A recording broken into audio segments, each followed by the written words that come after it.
ভাই আমাদের জেলার বা সদর উপজেলার অন্যতম নেতা আমাদের ইসলাম নবীকে তারা গুরুত্বপূর্ণ বক্তব্য দেওয়ার জন্য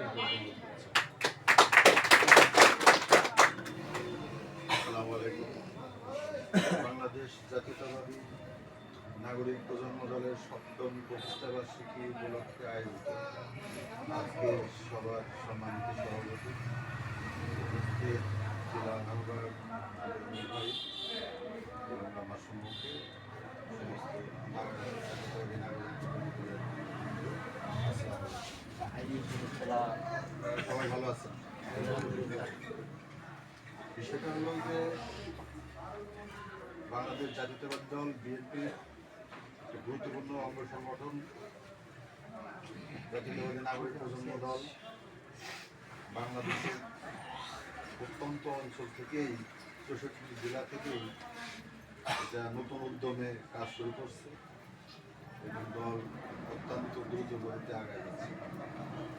সেক্ষেত্রে আমাদের রাজবাড়ী জেলায় আমাদের ভাই অনেক সত্তা তাদের প্রচেষ্টায় যে পর্যায়ে আসছে এই প্রচেষ্টায় আরো বেগবান করতে হবে, আরো আগাতে হবে। সবারই ইচ্ছে থাকতে হবে স্বেচ্ছায়, কারণ একজন আরেকজনকে ফোন করে নিয়ে আসবে এমন দলটা অ্যাকচুয়ালি কোনো অর্থের বিনিময় হয় না, স্বার্থের বিনিময় হয় না, আন্তরিকতা, ন্যায়নিষ্ঠতা, স্বচ্ছতার বিনিময়ে দল করতে হবে। যাই হোক, আমি যে জিনিসটা বলতে চাচ্ছি সেটা হলো বিএনপি বাংলাদেশের একটা গুরুত্বপূর্ণ রাজনৈতিক দল। এখন কিছু কিছু বিষয়ে লক্ষ্য করা যাচ্ছে আমাদের ম্যাক্সিমাম জেলাতে এই দলের একটা ডিভিশন আছে, একটা বিভাগ হয়ে গেছে, একটা 2 খণ্ড হয়ে গেছে। এর ফলে কি হচ্ছে, আমরা যারা বিশেষ ক্ষেত্রে আমরা ছাত্র জীবন থেকে রাজনীতির সাথে জাতীয়তাবাদী দল বিএনপির সাথে সম্পৃক্ত, আমাদের বিধান সংকটের মধ্যে ভুগছি।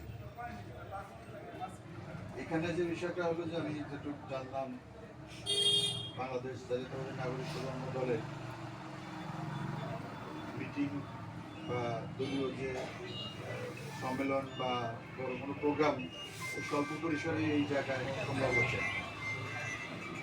এই কারণে আমরা পার্টি অফিসে গেলে মনে আমাদের ভালো হয়। আপনারা কি বলেন, আমার এই কথার উত্তরে কি বলেন?